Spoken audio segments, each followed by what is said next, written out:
الحمد لله وكفى وسلام على عباده الذين اصطفى أما بعد۔ دوسرا سپارہ، اس کی تفسیر خلاصہ آپ کے سامنے پیش کیا جاتا ہے۔ دوسرے پارے کی ابتدا ہوتی ہے تحویل قبلہ کے ذکر سے۔ اصل میں مدینہ منورہ تشریف لانے کے بعد نبی کریم صلی اللہ علیہ وسلم تقریباً 16 ماہ تک بیت المقدس کی طرف منہ کر کے نماز پڑھتے رہے، لیکن آپ کی دلی آرزو یہ تھی کہ کعبہ کو مسلمانوں کا قبلہ قرار دیا جائے، جو کہ ملت ابراہیم کا ایک حصی اور ظاہری شعار تھا۔ آپ کی قدیمی آرزو کی تکمیل یوں ہوئی کہ اللہ تعالیٰ نے تحویل قبلہ کا حکم نازل فرما دیا، اور تحویل قبلہ کا حکم نازل ہونے کے بعد یوں تو مشرکوں اور منافقوں نے بھی بے بنیاد اعتراضات اٹھائے، لیکن اس معاملے میں یہود پیش تھے۔ وہ بظاہر بڑے تعجب سے، لیکن حقیقت میں عناد کی بنا پر کہتے تھے کہ انہیں کس چیز نے اس قبلے سے پھیر دیا جس کی طرف رخ کر کے یہ پہلے عبادت کیا کرتے تھے۔ اللہ نے اپنے نبی کو حکم دیا کہ آپ فرما دیجئے کہ ساری سمتیں خواہ مشرق ہو یا مغرب اللہ ہی کی ہیں، بس اسے اختیار ہے جس سمت کو چاہے قبلہ مقرر فرما دے۔ گویا یوں کہا گیا کہ ساری جہات اللہ تعالیٰ کی ملکیت ہیں، کسی بھی جہت کو دوسری جہت پر اپنی ذات کے اعتبار سے کوئی فضیلت حاصل نہیں، اور نہ ہی کوئی جہت خود قبلہ بننے کی صلاحیت رکھتی ہے، بلکہ وہ اللہ کے حکم سے قبلہ بنتی ہے۔ لہذا تحویل قبلہ کے بارے میں ان کے اعتراضات کی کوئی حقیقت نہیں، اور یوں بھی اصل اہمیت کسی جہت کی طرف توجہ کو نہیں، بلکہ اصل اہمیت اللہ کی طرف توجہ حاصل کرنا ہے۔ ان آیات کے متعلق سے اللہ تعالیٰ کے ساتھ حضور اکرم صلی اللہ علیہ وسلم کا حسن ادب بھی ظاہر ہوتا ہے کہ آپ شدت اشتیاق اور انتظار وحی میں بار بار آسمان کی طرف اپنی مبارک نگاہیں اٹھاتے تو تھے، مگر تحویل قبلہ کا سوال نہیں کرتے تھے کہ شاید اللہ کا فیصلہ اور اس کی رضا عدم تحویل ہی میں ہو۔ شاید اسی مناسبت سے اللہ تعالیٰ نے تحویل قبلے کا حکم دینے کے فوراً بعد اہل ایمان پر اس نعمت عظمیٰ کا ذکر فرمایا ہے جو انہیں سراج منیر اور بشیر و نذیر حضرت محمد صلی اللہ علیہ وسلم کی صورت میں عطا ہوئی۔ مستقل قبلے کا تعین بھی اللہ تعالیٰ کا بہت بڑا احسان ہے، اور ہدایت کے لیے عظیم الشان رسول کی بعثت بھی بے مثال احسان ہے۔ تحویل قبلہ کی بحث کو سمیٹتے ہوئے آخری اور فیصلہ کن بات جو ارشاد فرمائی گئی ہے، اس کا حاصل یہ ہے کہ حقیقی نیکی کا معیار مشرق و مغرب کی طرف رخ کرنا نہیں، بلکہ حقیقی نیکی کا معیار یہ ہے کہ عقائد، اعمال، معاملات اور اخلاق سب کا رخ صحیح ہو۔ اللہ کو راضی کرنے کے لیے صرف چہرے کا رخ ہی نہیں، بلکہ دل اور پوری زندگی کا رخ بھی بدلنا ہوگا۔ ارشاد ہوتا ہے کہ مشرق و مغرب کی طرف منہ کر لینا ہی نیکی نہیں، بلکہ حقیقی نیکی تو یہ ہے کہ اللہ ہی کی طرف جو ہے وہ رخ کیا جائے۔ اس آیت کریمہ کو علماء کرام نے بڑی اہمیت دی ہے، اور اس سے کم و بیش 16 قواعد اخذ کیے ہیں۔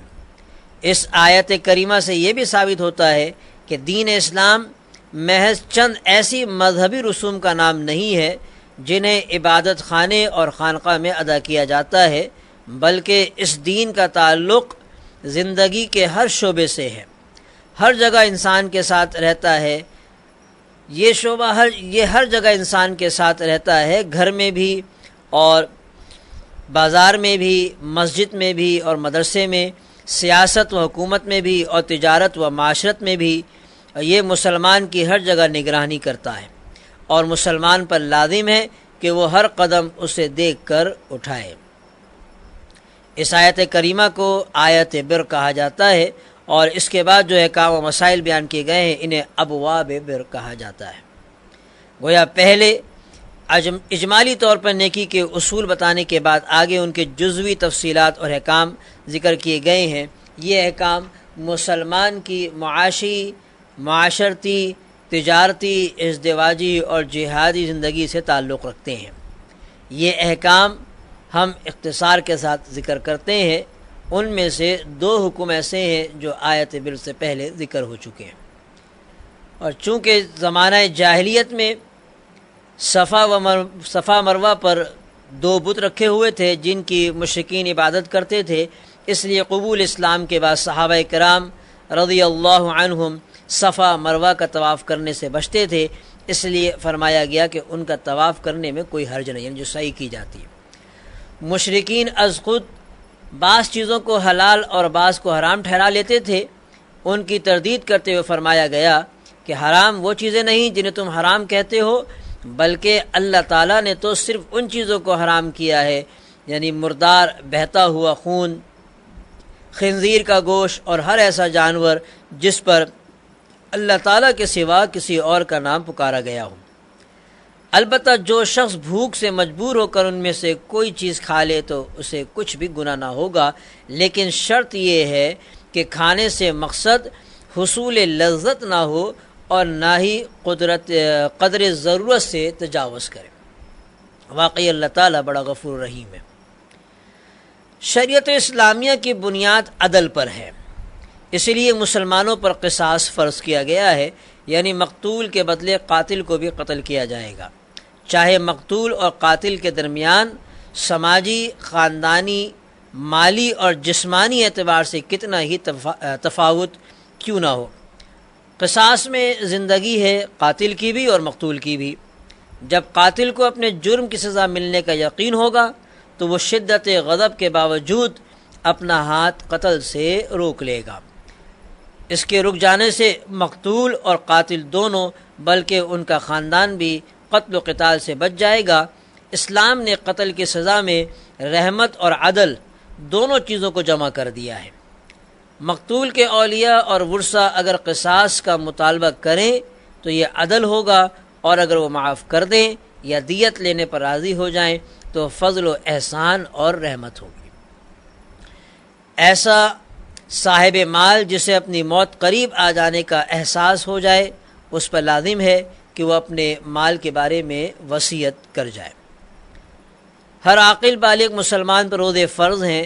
روزے اگر واقعی تمام آداب کا لحاظ رکھتے ہوئے رکھے جائیں تو انسان میں تقوی پیدا کرنے کے ساتھ انسانی احساسات کو بھی بیدار کرتے ہیں۔ جس مہینے میں روزے فرض کیے گئے ہیں اسے یہ خصوصیت اور فضیلت بھی حاصل ہے کہ اس میں قرآن جیسی عظیم الشان کتاب نازل ہوئی ہے۔ مسافروں اور بیماروں کو روزہ چھوڑنے اور قضا کرنے کی اجازت ہے۔ اسی طرح سے رمضان کی راتوں میں بیوی کے ساتھ جماع جائز ہے، لیکن اعتکاف کی حالت میں جائز نہیں۔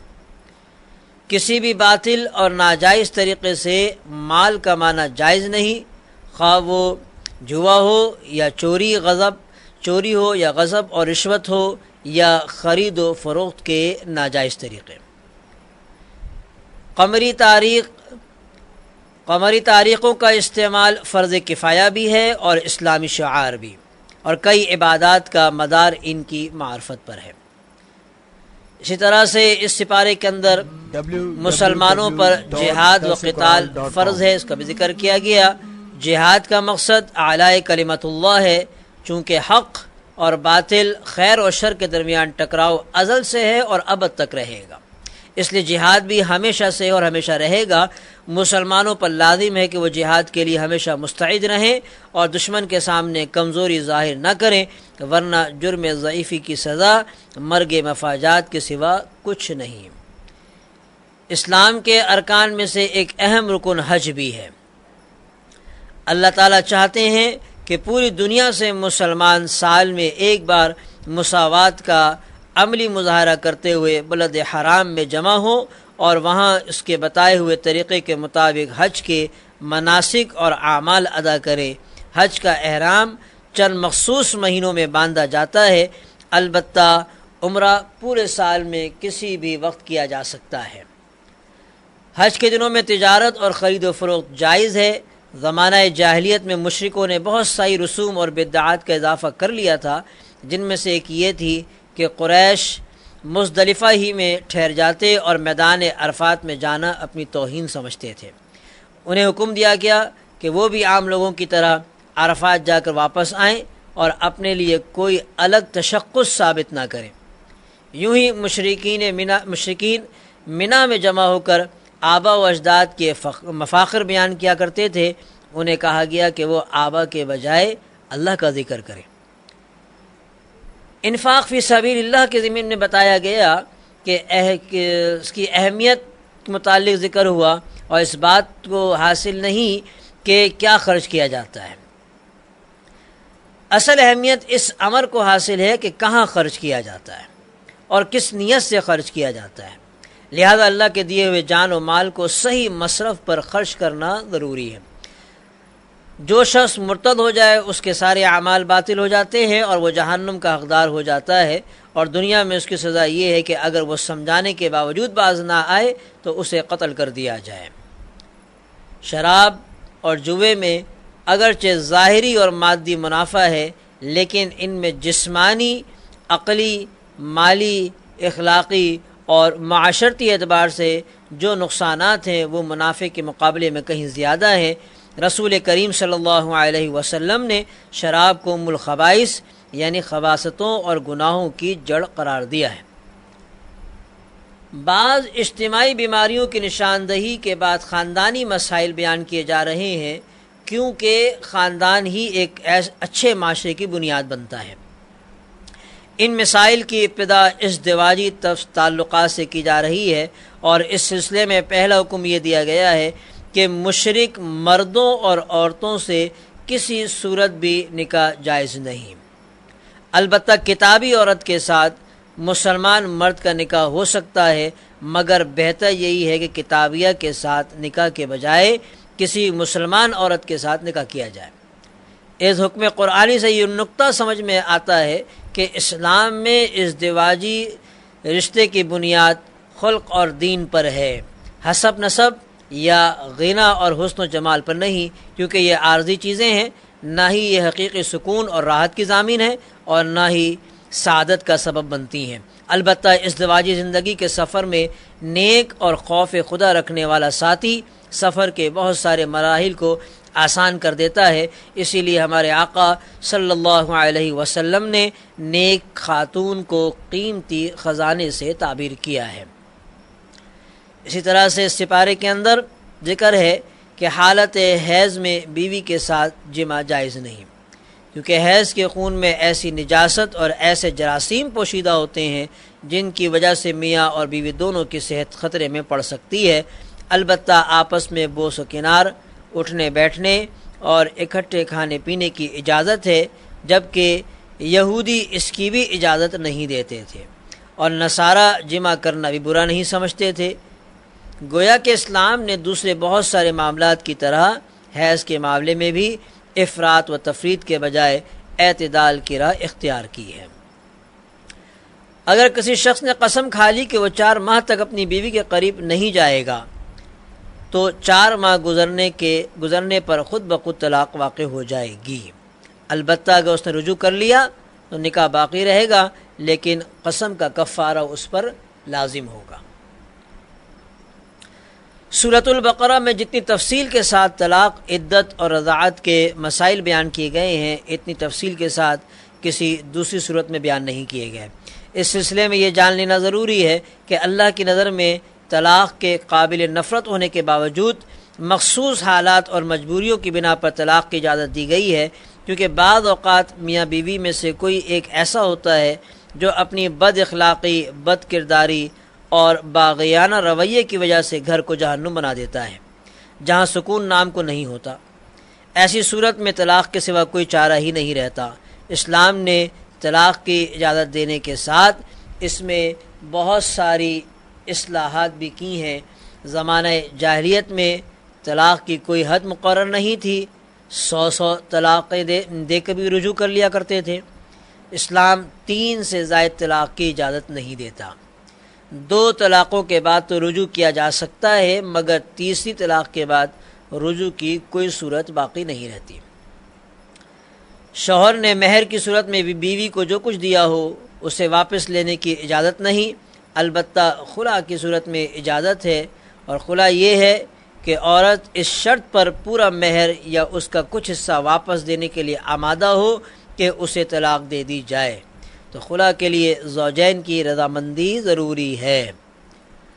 اگر طلاق یافتہ عورت کسی دوسرے مرد سے نکاح کر لے مگر کسی وجہ سے اس کے ساتھ بھی نباہ نہ ہو سکے تو وہ اس سے طلاق لینے کے بعد پہلے شوہر سے نکاح کر سکتی ہے، اسے حلالہ کہا جاتا ہے۔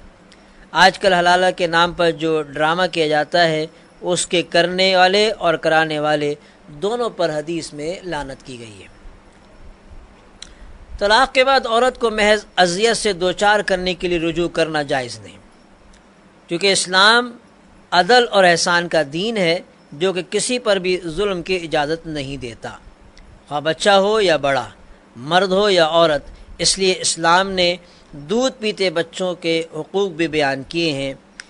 آج تو پوری دنیا میں ڈھنڈورا پیٹا جا رہا ہے کہ ماں کے دودھ کا کوئی نعم البدل نہیں، مگر اسلام نے اس وقت ماؤں کو اپنے بچوں کو دودھ پلانے کا حکم دیا تھا جب پوری دنیا جہالت کی تاریکی میں ڈوبی ہوئی تھی اور ماں کے دودھ کی افادیت کسی کو معلوم نہ تھی۔ اگر بالفرض میاں بیوی میں جدائی واقع ہو جائے تو بھی دودھ پیتے بچے کی پرورش اور اسے دودھ پلانے کا زیادہ حق ماں ہی کو حاصل ہے۔ طلاق اور جدائی کی سزا اس معصوم کو دینا جائز نہیں ہے۔ طلاق ہو جائے یا شوہر کی وفات کا سانحہ پیش آ جائے، دونوں صورتوں میں عورت پر عدت لازم ہے۔